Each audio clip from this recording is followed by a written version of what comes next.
ശ്രീരാമോദന്തഃ അഥ ബാലകാണ്ഡഃ.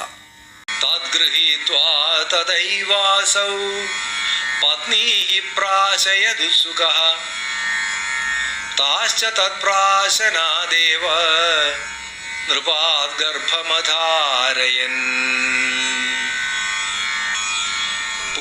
രാജാവ് അത് സ്വീകരിച്ചിട്ട് ഉത്സുകനായി സ്വപത്നിമാരെ കൊണ്ട് കഴിപ്പിക്കുകയും ചെയ്തു. പിന്നീട് അവർ പായസം കഴിച്ചതിൻ്റെ ഫലമായി രാജാവിങ്കൽ നിന്ന് ഗർഭം ധരിക്കുകയും ചെയ്തു. പൂർണേ കാലേധ കൗസല്യാ സജ്ജനാം ഭോജഭാസ്കരം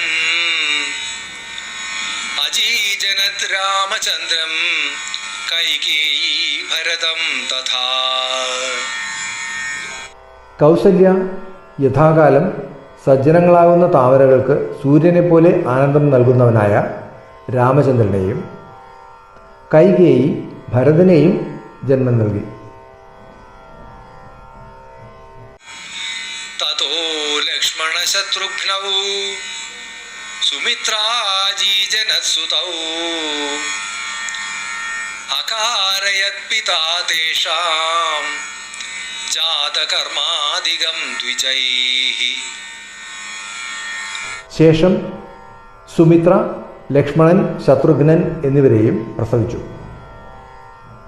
പിതാവ് ബ്രാഹ്മണന്മാരെ കൊണ്ട് അവരുടെ ജാതകർമ്മം തുടങ്ങിയവ വേണ്ടും വിധം ചെയ്യിച്ചു.